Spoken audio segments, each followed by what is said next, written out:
Good afternoon. It is 2 p.m. Central Standard Time, March 11th, 2021, here at Seagoville, Texas. And today we want to welcome you to the Dallas Independent School District STEM Environmental Education Center virtual field trip.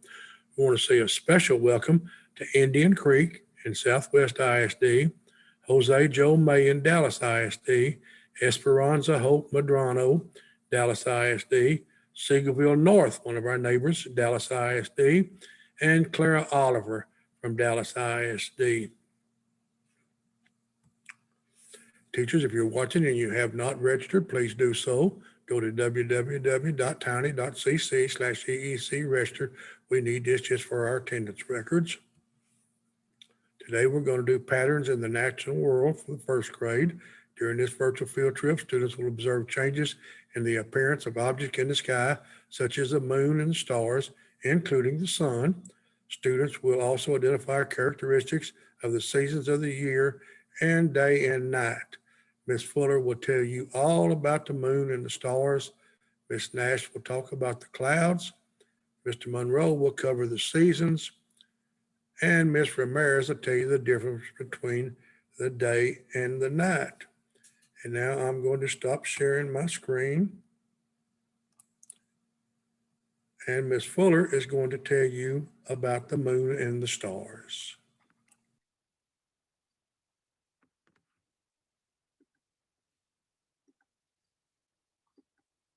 Hello, boys and girls. We're going to talk about the things we see in the sky.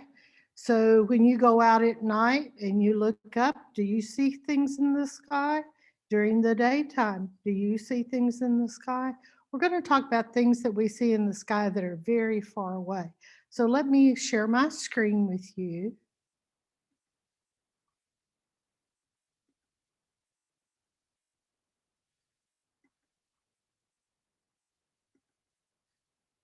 The moon, the stars, and the sun.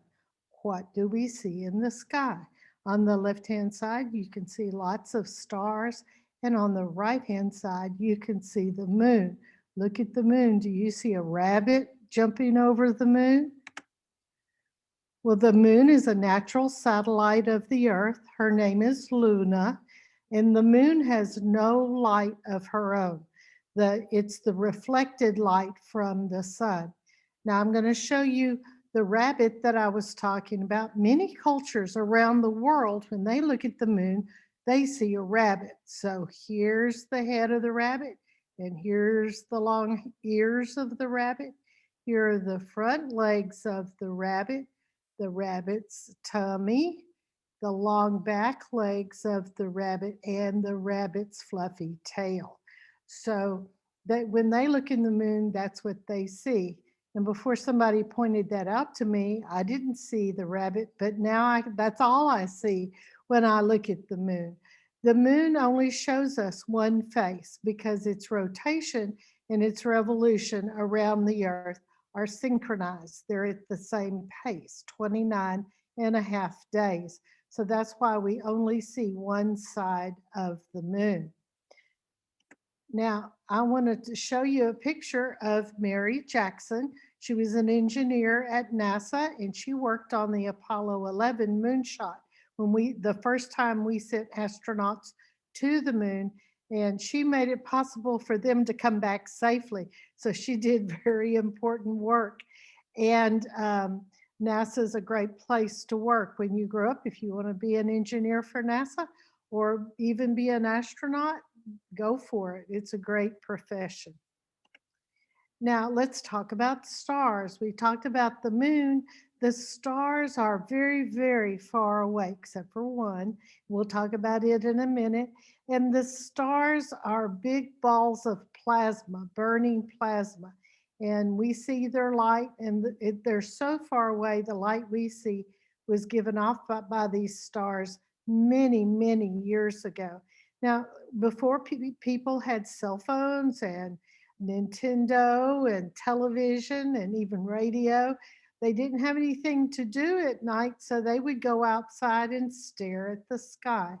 And they would see pictures in their imagination just like the rabbit that I showed you that other people saw when they looked at the moon. And they would tell stories about them. And this particular group of stars that you're looking at is a very famous constellation called the Pleiades or the Seven Sisters. You may also know it by the Japanese name Subaru. Next time you see a Subaru, look at the logo on in the little oval and you'll see the Pleiades. Now, our sun is a star. It's the star that's closest to us. It is very hot. It's a big ball of plasma, and it is constantly carrying on nuclear fusion in its center. I'm going to show you a 1-minute video from NASA before I click it. What does all this look like to you? Looks like caramel corn to me. Boy, wouldn't that be nice? A sun made of caramel corn. Stay put for world-ending coronal mass ejections, real video of the sun's surface with sound, and incredible images of our sun as you've never seen it before. At the center of our solar system is the one thing that has made life on our world possible, the sun. A blazing ball of plasma radiating heat and light, with structures as large as the state of Texas, propelled by convection currents around its surface, and a mass so large it keeps every object in our solar system spinning around. In today's video, we're going to explore the mysteries of the biggest object in our nearby space and show you the sun as you've never seen it before. We all know that the sun is the most important part of our solar system. Not only do all of the planets orbit it, without the sun, we would not have the light or warmth to sustain life on planet Earth. But while the sun is a good thing for us on Earth, getting much closer would be a pretty bad idea. Okay, and the reason Stay put for world-ending. And the reason why it would be a bad idea is that it would burn us up because it's extremely hot. The sun is very large. We could fit 1 million Earths inside of it. It's quite the anchor of our solar system, and it holds all the planets in their courses around the sun by its extreme gravity. Let's look at the layers of the sun. In the center is the core. This is where the nuclear fusion goes on. The sun is about 70% hydrogen and about 28% helium. And that hydrogen is constantly being fused together to form more helium. Then we have the radiative zone, then the convection zone, then the photosphere. That's what you saw, the caramel corn looking thing. And that's where we get our light that comes from the sun. But the light is emanating from the core. I mean, that's where it's being formed. Then we have the chromosphere. Chromo means color. And then the corona, but we only see the corona when we have a total eclipse of the sun. So the sun is a wonderful way of us getting heat and light. Almost all the energy we use comes from the sun. So I'm going to stop sharing my screen, and I'm going to show you a little activity you can do in your classroom. So let me move this stuff. Well, I need to tell you the story first. Okay, the story is, how was the moon formed? And we have something called the Great Impact Theory, and this is the most accepted theory right now, and that states that another planet named Theia, she was about half the size of Earth, knocked into Earth about 4.5 million years ago. And Theia just fell apart, and a good portion of the Earth also got knocked out, and it formed this debris field around the Earth. Well, the debris started banging into each other and clumping together. So I'm going to show you this, if I can get this arranged. Kind of looks like, what do you call it? Scrambled eggs. Okay, I need to step back. Okay, so this is all just little pieces of Play-Doh, but this shows you what happened. Those things started banging into each other and clumping together. And after a while, it formed the moon. When the Apollo 11 went to the moon. They took rock samples and brought them back to Earth and examined them in the laboratory. And they found out the Earth and the moon are made of the same thing. And that's what really helped them understand the great impact theory. If you have any other questions about the sun, the moon, or the stars, Dr. Gorman will be happy to answer those. Have a delightful afternoon. Yes, we definitely do have a question. How big is the sun, the earth, and the moon? We're going to start with the moon because it's the smallest one.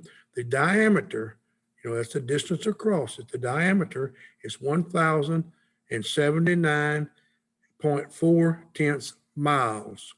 Okay.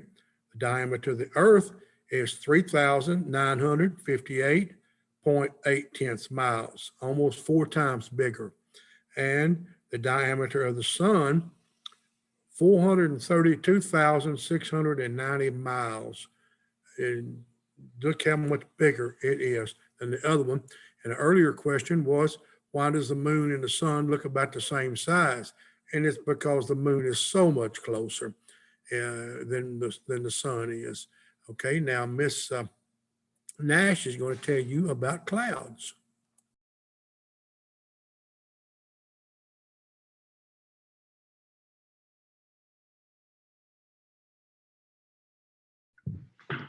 Hello, welcome to my classroom. Today we're going to be talking about clouds, and clouds are so interesting and sometimes they're so beautiful.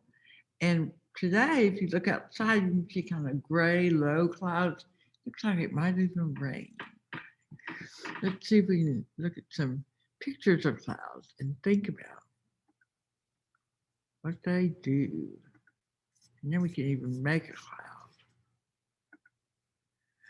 Okay. There we go.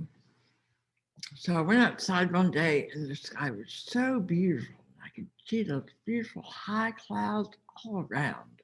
There's a poem that I thought of, and it's right here. And you can read along with it if you can. It says, white sheep, on a blue hill. When the wind stops, you all stand still. When the wind blows, you walk away slow. White sheep, where did you go? It's a nice poem. But what do you think they're talking about? The white sheep on a blue hill. Are they really talking about sheep or are they talking about clouds? The blue hill is the sky. Look at those beautiful clouds. And then another day I went out and you'd see those gray clouds. Okay, it's in the rain. You see that gray. It means they have got rain in them. And here you can see the wind blowing them around. Look at that. Looks like a tornado. It's just a wind. It's really strong and blowing those clouds around. The wind is blowing the branches all around too. And then when the sun goes down, we can have beautiful colors in the sky. And here, this cloud, see how gray it is right there? And you can see the rain coming down out of that cloud. Okay. So up in the mountains, you can see a long, long way, and you see way, way out there, different clouds. And look at those beautiful clouds. And here with that rain coming down again, and more sunset. So some beautiful clouds. Now, we have 3 main kinds of clouds, and I drew some pictures. The kind we have out there today are called stratus. And those are kind of in layers, and they often are low, and they may bring rain. My favorite kind are called cirrus. And these are really high, and they look like kind of like horsetail.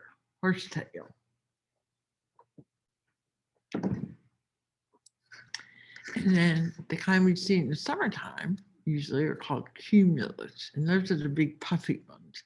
And if they get dark underneath, then they can bring rain and big storms as they go up super high.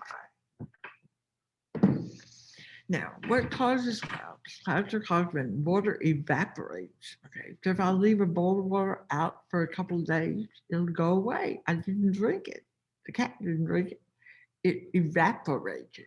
And that means evaporation means that water changed into vapor or part of the air, and it goes up in the air. If it goes up high enough where it's cold, it condenses, condensation, and it can become a cloud. So I can make a cloud with my little apparatus here. And I've got a plastic bottle and this funny thing on top. And when I squeeze it, I'm squeezing more air into the bottle. As I squeeze more and more, it gets harder and harder to squeeze. And then finally, I can barely squeeze it off. So it's time to stop. Now, as I squeeze more air in there, it gets hot. And then when I let go, I open it up again, it made a cloud because it cooled off, it condensed, it made a cloud. And you can do the same thing. Remember when we had our cold weather a couple of weeks ago? And if you went outside, I hope you were all bundled up and all in hats and gloves and sweaters, everything you had. But when we went outside, if you take a deep breath and then breathe out, you can make a cloud. The air coming out of your lungs is hot. The way the air in my bottle got hot. The air coming out of your lungs is hot. And then when you breathe out, it hits that cold air and it cools off and it condenses and makes a cloud. So you can make your own cloud, but only on a cold day. You can also do some cloud observation, and then you can do some drawings like I did. Or you can take a cotton ball and some glue and a blue piece of paper, and you can make some clouds, and you can look at the clouds today and tomorrow and make different pictures of different clouds on different days. It's a fun thing to observe. You can also just tear white paper and glue it on blue paper and make another cloud picture. So a fun thing to observe and think about. So enjoy your clouds, and I'm going to turn it back over to Dr. Gorman for any questions. Thank you, Ms. Nash. Okay. Sometimes you'll hear the word nimbus added to a cloud type, such as cumulus nimbus. And when you add the word nimbus to a cloud, it means precipitation is falling from the cloud. I used to think it just meant rain, but no, it can be hail, sleet, snow, any form of precipitation. If it's falling from the cloud, then that cloud becomes known as a nimbus, a cumulus nimbus, a stratus nimbus, all the rest of them. And now Mr. Monroe is just going to tell us all about seasons.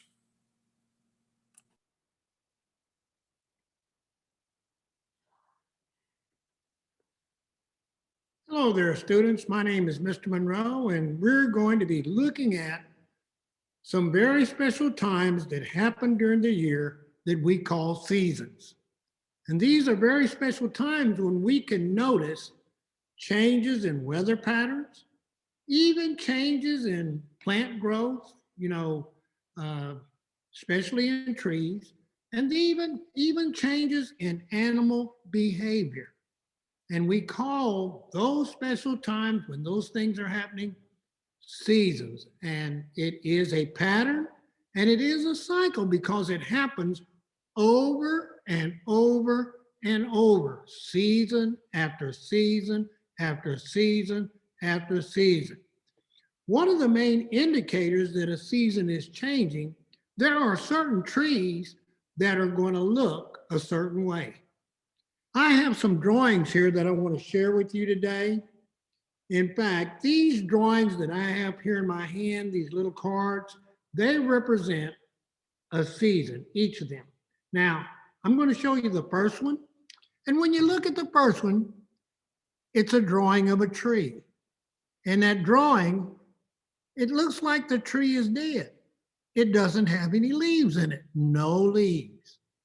And that will last, probably about 3 months. And then there will be a change. And that change is going to make the tree look like this drawing. And usually when this happens, the tree is going to start growing some maybe white or pink flowers on the branches that we call blossoms. That'll last about 3 months also. And then the beginning of the next 3 months, that tree might look like this.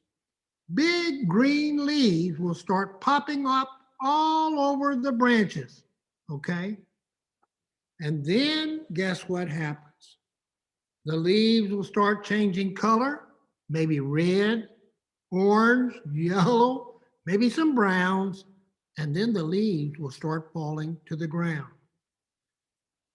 Those very special times when those things happen, we call those seasons. And you know, sometimes even the animals will start acting a little different, their behavior. Squirrels will start collecting nuts and different seeds and pushing them away and storing them in different places. You'll see herds of animals moving from one place to another, ducks flying from the north to the south, all kinds of strange animal behavior. Even some of the animals eventually taking a long nap, going to sleep. Now, we're going to talk a little bit more about what we call seasons. And for me to do that, I'm going to share my screen with you guys and use a short PowerPoint. So bear with me.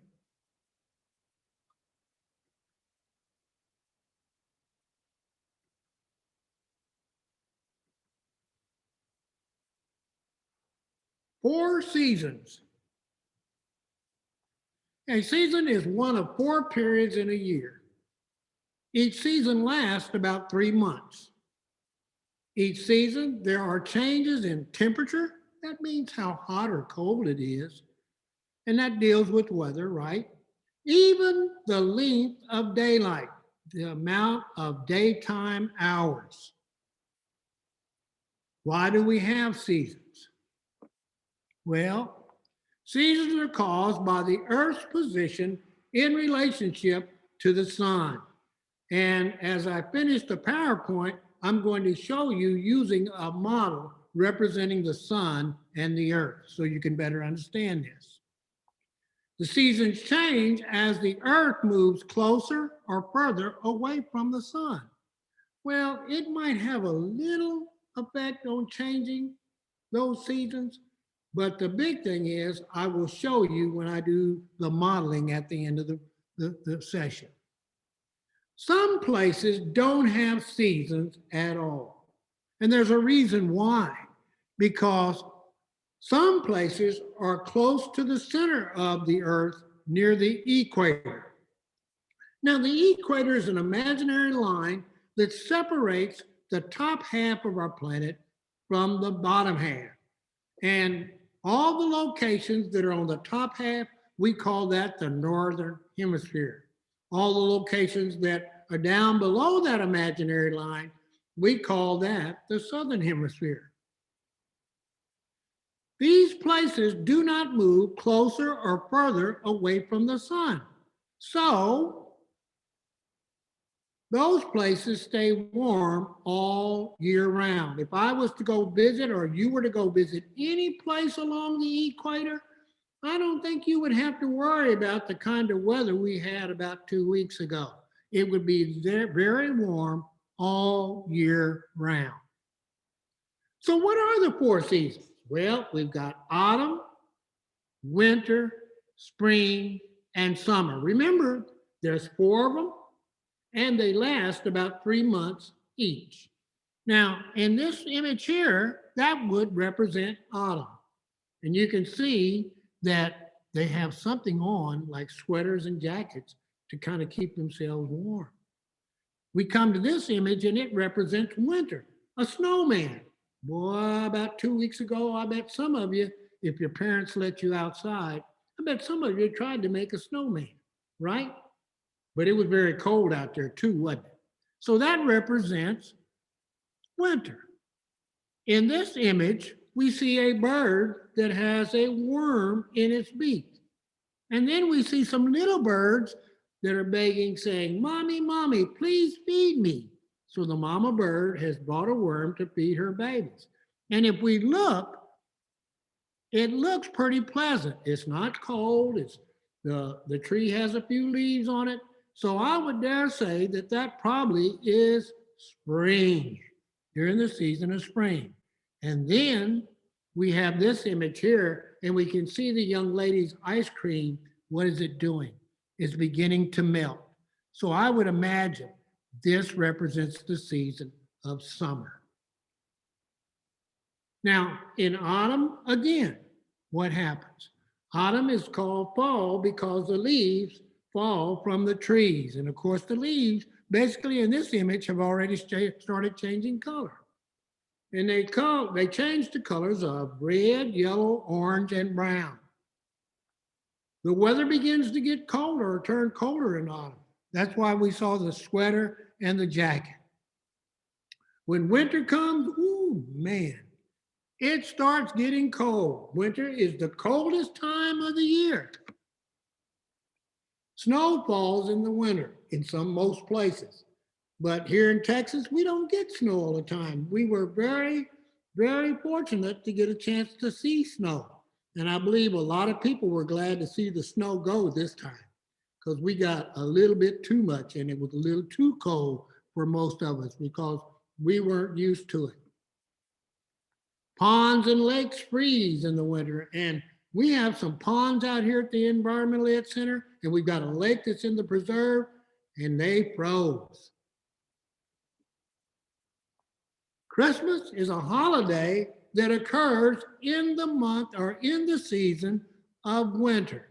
You know, our seasons, all of our seasons have some type of holiday in those seasons. Now, spring, guess what? I call it the growing season because in the season of spring, we get lots of rain and the flowers begin to grow in that particular season. The leaves begin to grow on the trees. It's like the trees are waking up. The weather starts to get warmer. Everything that has probably gone into hibernation, like bears and other animals that went into that deep nap, and over in the Post Oak Preserve, we do have snakes, and we got box turtles, and we've got aquatic turtles. And those organisms, those animals, they go into a action or a mode to where they go into a deep sleep, taking a nap while it's cold, and then they awaken when spring comes. Now, when it warms up a little bit more, we probably will see some box turtles and some snakes out in our Post Oak Preserve. And that behavior, we call it hibernating, okay? Summer, wow.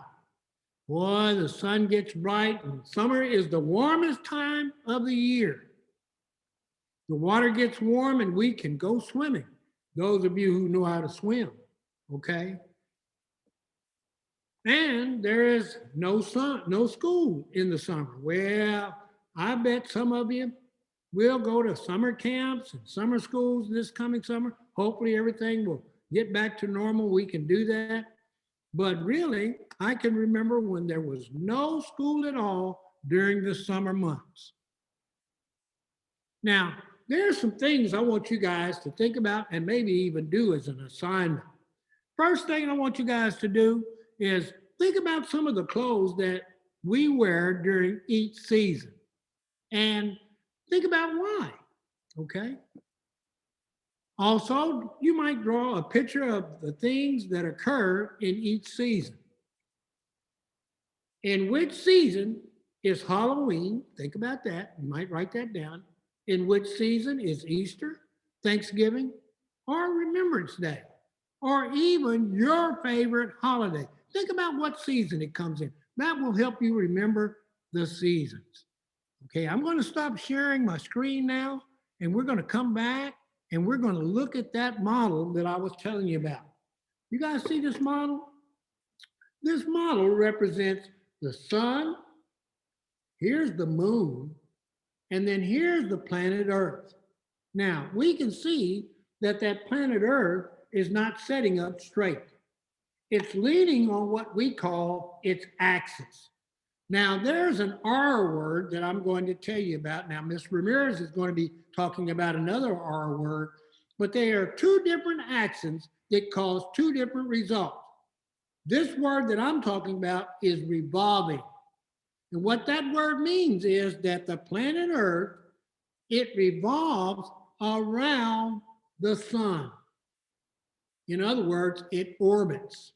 It has an action of traveling around the sun, okay?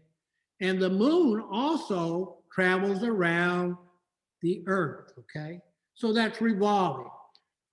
This movement, this action causes our seasons. Now, I'm going to back this up. And if you look real close, you can see an X right here. That's the United States. That's where we live. Now, as our planet revolves, we can see because of the angle, the tilt of our planet on its axis, it puts the United States closest to the sun's light and heat energy. And that's what causes the season of summer. As it revolves a little bit more, we can see that it moves the United States further away from the direct light and heat energy from the sun. So that would be the season of fall.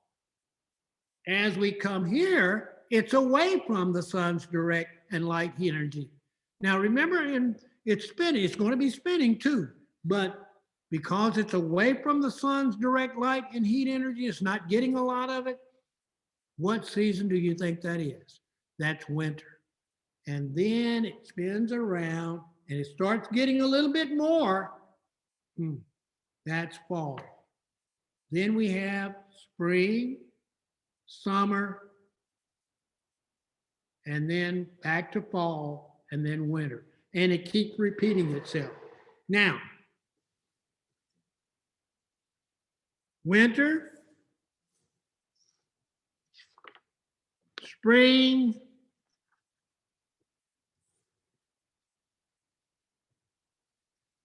summer,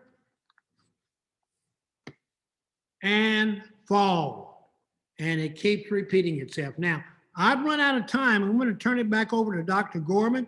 And if many of you have any questions, maybe he can answer those for you. You guys have a good day. Thank you, Mr. Monroe. And the question is, in the northern part of the, well, no, in the northern hemisphere, what is your favorite season? In the United States, there were two poles. Now, a poll is when people go out and take information from other people and they compile this information and give you the results, okay? So in two polls, one of them was the Gallup poll, which is a well-known poll. It was determined that the people in the United States prefer fall, the fall season or the autumn season. However, the other poll showed something a little different. It said it depends on where you live. If you live in the northern part, say Minnesota, New York, Maine, something like that, then you wanted spring because you had enough of that old cold weather and you wanted to see the sunshine a little closer and green things starting to sprout up and everything. But now if you live down here in hot Texas, you kind of prefer the fall. You had enough of this hot blistering summer temperature down here. You wanted to cool off a little bit. Okay, so that's the results of the polls. And now Ms. Ramirez is going to tell you the difference between day and night. Hello, my name is Ms. Ramirez, and we're going to be learning about day and night and what causes the change between day and night times. I'm going to share my screen with you guys. We'll look at a quick presentation, and then I have a demonstration that we're going to do together. So a couple of questions for you guys to think about. By the end of this segment, you should be able to answer these two questions. The first question is, what are characteristics of day and night? The second question is, what causes day and night? So I have a couple more reflection questions for you guys to think about. So what are some objects you might see in the daytime sky? And then what are objects you might see in the nighttime sky? And if I were to ask you guys to draw a picture of the day sky and a picture of the night sky, what would that look like? So if you want, you can more than welcome to pause the video and create your drawings. And also think about what are some patterns that you notice. So think about the day and night cycle. It's a cycle. So right now it's daytime, but in a few hours it'll be nighttime. After a couple of hours of nighttime, it'll be back to daytime, and the whole cycle starts all over again. And then also think about what are some activities that you might do during the daytime, and what activities might you do during the nighttime. So here are some examples of what you can see during the day. So make some observations. These photos were taken here at the Environmental Center during the daytime on 2 separate days. So think about, what do you see? What are some objects in the sky that you guys notice? And again, feel free to pause the video to allow for discussion, but I'm going to go ahead and tell you guys what I see. So I noticed right away in this picture on the left, I see a big, bright sun. So here's my sun right over there. And then I also happen to notice some clouds. So that day happened to be a cloudy day, and that's what all of those white things are. Those are clouds. On the second picture, notice it was not a cloudy day. It was a clear day, a nice bright blue sky. But I also saw something really cool that day. Because it was such a clear day, I saw something else in the sky that wasn't the sun. So what do you guys think this might be? So this is the moon. So you can actually see the moon during the daytime too. It just has to be a clear enough day for us to see that moon. Now, what do you think about the nighttime? What are some things you might see during the nighttime? So I'm going to go ahead and show you some things that we might see during the nighttime. So take a look at my picture here. What are some things that you see? Can you identify any of the objects in this picture? So the first thing that I noticed that jumps out is that bright moon. So this is the moon, and it's important to note that the moon doesn't actually make its own light. Instead, it's reflecting light from the sun. So think of like a mirror. Then also take a look at these little dots. What do you think those little dots are? So those little dots are stars. Now, sometimes we can see a lot of stars. Sometimes we don't see a lot of stars. So it kind of just depends. If it's a cloudy night, you might not see much. And sometimes during the nighttime, you can even see some planets if they're bright enough. So those are some things that you guys can see at night. Also think about, what activities do you do during the daytime, and what activities might you do during the nighttime? I know I like to sleep at night. So also during the day, I have a quick challenge for you guys to do at home. Probably on a Saturday or a Sunday, this would work best. See if you can get an adult to help you out with this. Observe or watch the sun. Now, see if you can get an adult to wake you up at 6 a.m., go outside, and see if you can find the sun. Notice, where is the sun at 6 a.m.? Then at 12 p.m., later on in the afternoon, go outside with an adult and see if you can find the sun. Notice, where is the sun at 12 p.m.? Then later on in the evening, around 7 p.m., go outside with an adult and see if you can find the sun. Where is the sun at 7 p.m.? So make some observations of how the sun appears to be moving across the sky. And I'm going to show you guys a quick little video of an example of how the sun appears to move. So here we have, hopefully you can see that bright sun over here. It rises in the east, meaning it comes up from the east around noon or lunchtime. The sun is the highest in the sky. And as the day progresses, where do you think that sun is going to move toward? It's going to go down, and it's going to set in the west. And then when the sun goes down, we have our nighttime. And the whole cycle starts all over again. The sun sets in the west, it's going to rise again in the east, and then it's going to slowly make its way back toward the west again. So keep that little challenge in mind. Now, it is important to note, do you think the sun is really moving around like that, or what's really happening? So it's important to note that the sun is not the one that's doing all the moving around. Instead, look at this video. It's our planet Earth that is moving. Because planet Earth is moving or spinning, That is what gives the appearance that our sun is moving around the sky. Now, the science word for the Earth spinning is called rotating. See if you guys can say that word, rotating. And if you think of rotating, think of some other things that might rotate or spin. So think of a ballerina dancing and spinning, or think of this toy top on the bottom that is rotating or spinning.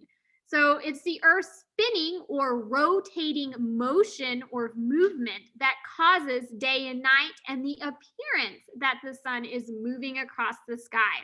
So I'm going to stop our screen share and I'm going to show you a quick demonstration. So here I have a globe. This globe represents planet Earth where we live, and I have a lantern. It represents the sun. Now we know that day and night is caused by the Earth rotating or spinning. And we learned earlier that the Earth is not straight up and down. Instead, it's tilted to the side. And it's tilted through which we call an axis. So look at my model here. This stick that you see coming out of my globe, that's an axis.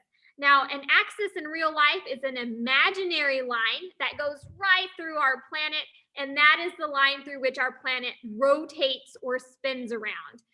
Now, keep in mind, it's an imaginary line, so I just used a stick, though, in my model to show you guys, though. Now, we know that the Earth rotates or spins around the axis, and it actually rotates in a special direction. We call that direction counterclockwise. So think of the face of a clock. The opposite direction that a clock moves is called counterclockwise. Now, an easy way to remember that, if you take your right hand and give me a thumbs up, that motion, look at the direction that your fingers are moving. That direction is counterclockwise. Now, it only works if you use your right hand. So you do an L, this is your left hand. Take your other hand, this is your right hand. Do a thumbs up. Look at the direction your fingers are pointing. That is counterclockwise. And this can also represent our model of Earth. Your thumb can be the Earth's axis, and the direction your fingers are moving is counterclockwise, the direction through which Earth rotates or spins. Now let's take a look at our model. We live in Dallas, Texas, which is over here in the United States. Now I'm going to put Dallas, Texas right here. Now here's our sun. Do you think Dallas, Texas is experiencing day or night right now? So hopefully you guys said Dallas, Texas is having their daytime because we are facing the sun. So this half of the globe is experiencing day. They are in the direct sunlight. What about the other side of the globe over here? What are they experiencing right now? So the other side of the globe is experiencing nighttime. They are not in the direct path of the sun. Now we know the Earth rotates or spins counterclockwise. So I'm going to rotate our Earth and we're spinning, spinning, spinning. And notice Dallas, Texas is now over here on this side. So what is Dallas, Texas experiencing when it's on this side? Hopefully you guys said it's nighttime on this side. But look on the people on this side of the world, people in Asia and India. The people on this side are actually experiencing their daytime. And then our Earth is going to rotate again, spinning, spinning, spinning. And now Dallas, Texas is back facing the sun, and that would be daytime for that half of the world. So half of the world will experience daytime, the other half will experience nighttime at some point, and that is all due to the Earth spinning or rotating.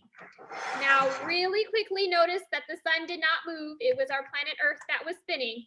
So to help you guys remember the word rotation, we're going to do a super quick song so you guys can stand up and repeat after me.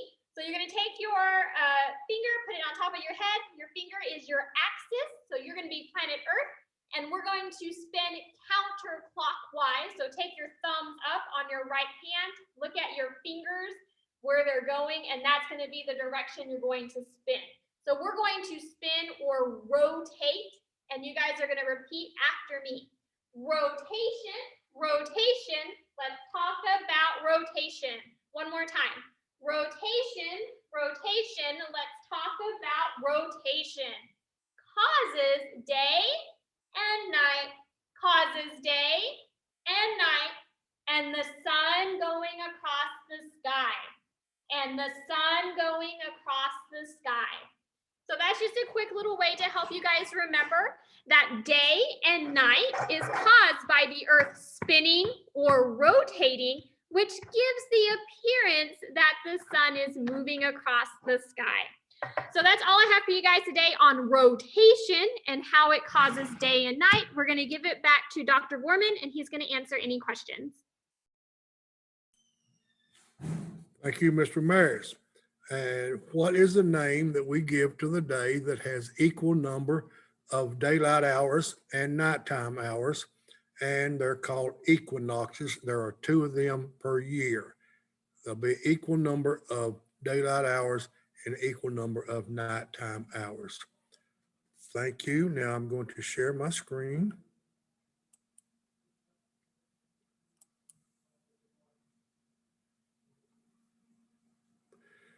During this virtual field trip, students observed changes in the appearance of objects in the sky, such as the moon and the stars, including the sun. Students also identified characteristics of the seasons of the year and the day and the night. Ms. Fuller told you about the moon and the stars.